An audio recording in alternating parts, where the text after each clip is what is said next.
first next ఏం చేయాలి truth table అయింది కాబట్టి దీన్ని బేస్ చేసుకుని మనం ఈక్వేషన్ రాయాలి లాజిక్ ఈక్వేషన్ రాస్తాం కదా ఎలా రాస్తాం లాజిక్ ఈక్వేషన్ అనేది 3 లో ఉంటే అన్ని అప్పుడు ఏం తీసుకుంటాం ఈ తీసుకున్నాం ఈ ఏంటి ఈ బార్ ఏ ఓకే నెక్స్ట్ ఏం తీసుకుంటాం 0 0 1 అంటే ఏంటి ఈ A bar B bar okay so వీటన్నిటిని ఈ రాసుకోవాలి ఓకే ఈ లేదు కాబట్టి ఈ తర్వాత వన్నే కాబట్టి రాసుకోవాలి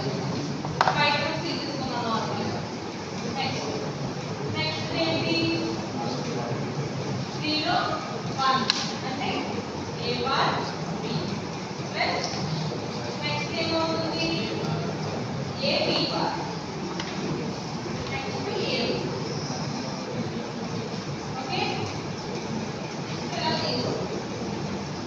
ఫస్ట్ స్టెప్ ఏంటి డయాగ్రామ్ డ్రా చేసుకోవాలి నెక్స్ట్ స్టెప్ దాన్ని బేస్ చేసుకుని మనం ట్రూత్ టేబుల్ రాస్తాం ఇది బేస్ చేసుకుంటాం ఇందులో ఎనేబుల్మెంట్ బేస్ చేసుకుని రాస్తాం ఓకే సో ట్రూత్ టేబుల్ రాస్తాం సో లాజిక్ ఈక్వేషన్